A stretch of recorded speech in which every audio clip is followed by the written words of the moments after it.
आकाशवाणी भोपाल से प्रस्तुत हैं प्रादेशिक समाचार।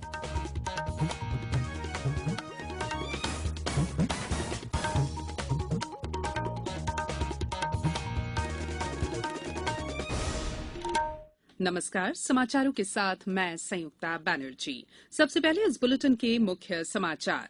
प्रदेश में नगरीय निकाय चुनावों के प्रथम चरण का मतदान शुरू। 1 करोड़ से अधिक मतदाता चुनेंगे स्थानीय सरकार।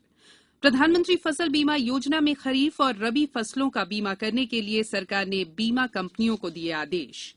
शिक्षा का अधिकार कानून के तहत प्राइवेट स्कूलों में प्रवेश के लिए मिले 2 लाख से ज्यादा आवेदन। और इंदौर में भू जल स्तर का आकलन करने के लिए 10 स्थानों पर लगाए जाएंगे पीजोमीटर। अब समाचार विस्तार से। प्रदेश में नगरीय निकाय चुनावों के प्रथम चरण का मतदान सुबह 7 बजे से शुरू हो गया है। मतदान शाम 5 बजे तक चलेगा। प्रथम चरण में 1,41,41,897 मतदाता अपने मताधिकार का प्रयोग कर सकेंगे।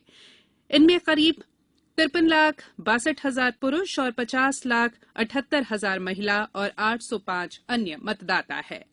और विवरण दे रहे हैं हमारे भोपाल संवाददाता। मध्य प्रदेश के 52 में से 44 जिलों के 133 नगरीय निकायों में आज मतदान हो रहा है। इस चरण के लिए कुल 13,148 मतदान केंद्र बनाए गए हैं। इनमें से 3,296 मतदान केंद्र संवेदनशील हैं। मतदान के लिए करीब 79,000 चुनाव अधिकारियों को तैनात किया गया है, जबकि सुरक्षा की जिम्मेदारी करीब 27,000 पुलिसकर्मी संभाल रहे हैं। राज्य चुनाव आयुक्त बसंत प्रताप सिंह ने बताया कि पहले चरण में 11 नगर निगमों, 36 नगर पालिका परिषदों और 86 नगर परिषदों के लिए मतदान हो रहा है। मध्य प्रदेश में नगरीय चुनाव के दूसरे चरण का मतदान 13 जुलाई को होगा। वहीं मतों की गिनती 17 जुलाई को सुबह 9 बजे से की जाएगी। संजीव शर्मा, आकाशवाणी समाचार, भोपाल। प्रथम चरण में 11 नगरपालिका निगम में महापौर पद के 101 अभ्यर्थी चुनाव मैदान में हैं। कुल 133 नगरीय निकाय के 2,850 पार्षद के पद हैं। इनमें से 42 पद पर निर्विरोध निर्वाचन हो चुका है। शेष 2,808 पद पर निर्वाचन होना है। इसके लिए 11,250 अभ्यर्थी चुनाव लड़ रहे हैं। सबसे ज्यादा 18,35,000 मतदाता इंदौर और सबसे कम 1,75,000 मतदाता खंडवा नगरपालिका निगम में हैं। भोपाल में लगभग 17 लाख मतदाता आज अपने मताधिकार का इस्तेमाल करेंगे। इंदौर नगर निगम सहित जिले की 8 नगर परिषदों के लिए आज मतदान हो रहा है। इंदौर नगर निगम महापौर पद के लिए 19 और 85 पार्षद पदों के लिए 341 उम्मीदवार चुनावी मैदान में हैं। अब से कुछ देर पहले चुनाव की तैयारियों की जानकारी देते हुए अपर कलेक्टर डॉक्टर अभय बेड़ेकर ने आकाशवाणी को बताया, इंदौर में जो नगरीय निकायों के चुनाव हैं वो 8 नगर पालिकाओं और नगर निगम क्षेत्र में हो रहे हैं। तो उसमें 2250 मतदान केंद्र हैं, जिसमें से कि 345 संवेदनशील हैं और 22 आदर्श मतदान केंद्र हैं।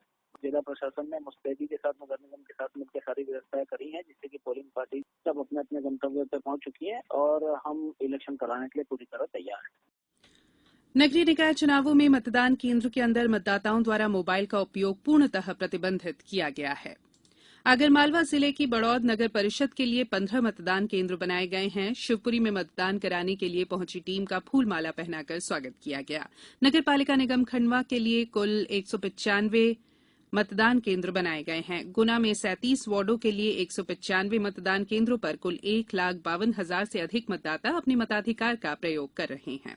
सतना में प्रथम चरण के कुल 379 मतदान केंद्रों में से 62 मतदान केंद्र क्रिटिकल हैं। पन्ना जिले में 4 नगरीय निकायों में 7 आदर्श मतदान केंद्र बनाए गए हैं। मुरैना जिले के अंबाह और पोरसा में 89 मतदान केंद्र बनाए गए हैं, जिन पर 65,999 मतदाता वोट डाल रहे हैं। छिंदवाड़ा में कांग्रेस भाजपा के अलावा एनसीपी, बहुजन समाज पार्टी, आम आदमी पार्टी, गोंडवाना गणतंत्र पार्टी और 4 निर्दलीय प्रत्याशी भी मैदान में हैं। नीमच और जीरन में कुल 127 मतदान केंद्रों पर मतदान हो रहा है।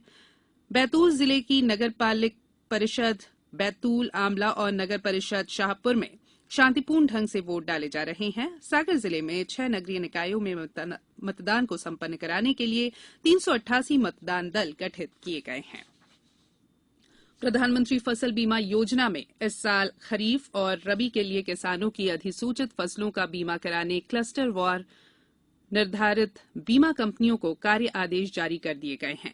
किसानों द्वारा बोई गई फसल में परिवर्तन पर संबंधित बैंकों को 29 जुलाई तक अवगत कराना जरूरी है। किसानों को बीमांकन की अंतिम तिथि 31 जुलाई से 2 दिन पहले तक संबंधित बैंक से संपर्क कर बोई गई वास्तविक फसल की जानकारी अनिवार्य रूप से उपलब्ध कराना होगी। उल्लेखनीय है कि प्रधानमंत्री फसल बीमा योजना खरीफ 2022 के लिए प्रदेश में नेशनल क्रॉप इंश्योरेंस पोर्टल पर भू अभिलेख के एकीकरण का कार्य किया जा रहा है। किसानों को समय पर सही पॉलिसी जारी करने के लिए इस पोर्टल पर जानकारी दर्ज होना जरूरी है। ये समाचार आप आकाशवाणी भोपाल से सुन रहे हैं। हमारे समाचारों को अब आप कभी भी और कहीं भी अपनी सुविधा के अनुसार सुन सकते हैं। ये समाचार बुलेटिन यूट्यूब, ट्विटर और फेसबुक पर AIR न्यूज भोपाल पेज पर सुने जा सकते हैं। इसके अलावा आप हमारी वेबसाइट newsonair.com पर या AIR न्यूज ऐप पर भी समाचार सुन सकते हैं। ब्रेक के बाद बुलेटिन में एक बार फिर आप सभी का स्वागत है। शिक्षा का अधिकार कानून के अंतर्गत इस शैक्षणिक सत्र में प्राइवेट स्कूलों की पहली कक्षा में निःशुल्क प्रवेश के लिए 2 लाख से अधिक आवेदन प्राप्त हुए हैं।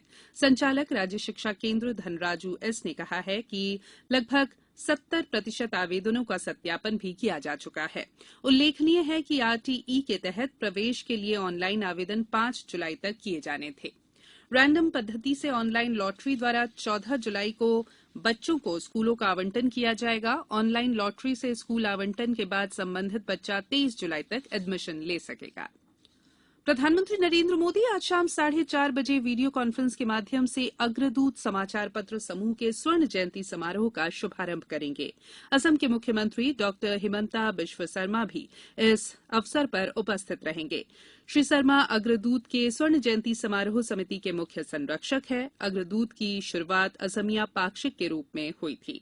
असम के वरिष्ठ पत्रकार कनक सेन-डेका ने इसकी स्थापना की थी। 1995 में दैनिक अग्रदूत नाम से समाचार पत्र का प्रकाशन शुरू हुआ और जल्द ही ये असम का विश्वस्त और प्रभावशाली स्वर बन गया।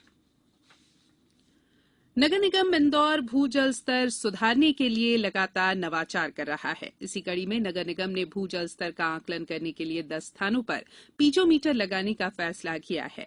ये संयंत्र वर्षाकाल के दौरान और उसके बाद भू जल स्तर संवर्धन की निगरानी करेगा। नगर निगम की अपर आयुक्त भव्या मित्तल ने बताया कि इन संयंत्रों के लगने से ग्रीष्मकाल के बाद भू जल स्तर की अनुपातिक वृद्धि का आकलन किया जा सकेगा और इन क्षेत्रों में भूजल संरक्षण के लिए प्रभावी योजनाएं बनाई जा सकेंगी।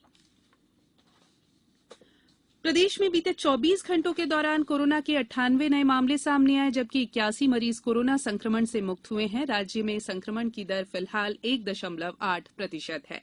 नए मामलों में इंदौर में 56, जबलपुर में 9, भोपाल और रायसेन में 6, नरसिंहपुर में 5, नर्मदापुरम, खरगोन और सीहोर में 3 नए संक्रमित मिले हैं। इधर प्रदेश में कल 31,979 लोगों का टीकाकरण किया गया। अब कुछ समाचार संक्षेप में। भारतीय जनसंघ के संस्थापक डॉक्टर श्यामा प्रसाद मुखर्जी की जयंती पर आज भाजपा पूरे प्रदेश में विभिन्न कार्यक्रम आयोजित करेगी। डिंडौरी में प्रजापिता ब्रह्म कुमारी ईश्वरीय विश्वविद्यालय द्वारा आजादी के अमृत महोत्सव से स्वर्णिम भारत की ओर कार्यक्रम के अंतर्गत 75 दिवसीय कल्पतरू अभियान की समाप्ति पर जवाहर नवोदय विद्यालय और धमनगांव माध्यमिक शाला परिसर में पौधे रोपित किए गए। सतना जिले के 4 आदतन अपराधियों को 1 साल की कालावधि के लिए जिला बदर और 24 अपराधियों के विरुद्ध संबंधित क्षेत्र के थाना प्रभारियों को प्रतिबंधात्मक कार्रवाई करने के आदेश जारी किए गए हैं। और मंडला में कोरोना संक्रमित मिलने के बाद कलेक्टर हर्षिका सिंह ने जनसामान्य से मास्क लगाने और सोशल डिस्टेंसिंग का पालन करने का आह्वान किया है। अंत में बुलेटिन के मुख्य समाचार एक बार फिर। प्रदेश में नगरीय निकाय चुनावों के प्रथम चरण का मतदान शुरू। 1 करोड़ से अधिक मतदाता चुनेंगे स्थानीय सरकार। प्रधानमंत्री फसल बीमा योजना में खरीफ और रबी फसलों का बीमा करने के लिए सरकार ने बीमा कंपनियों को दिए आदेश। शिक्षा का अधिकार कानून के तहत प्राइवेट स्कूलों में प्रवेश के लिए मिले 2 लाख से ज्यादा आवेदन। और इंदौर में भू जल स्तर का आकलन करने के लिए 10 स्थानों पर लगाए जाएंगे पीजोमीटर। इस बुलेटिन में फिलहाल इतना ही। इजाजत दीजिए। नमस्कार।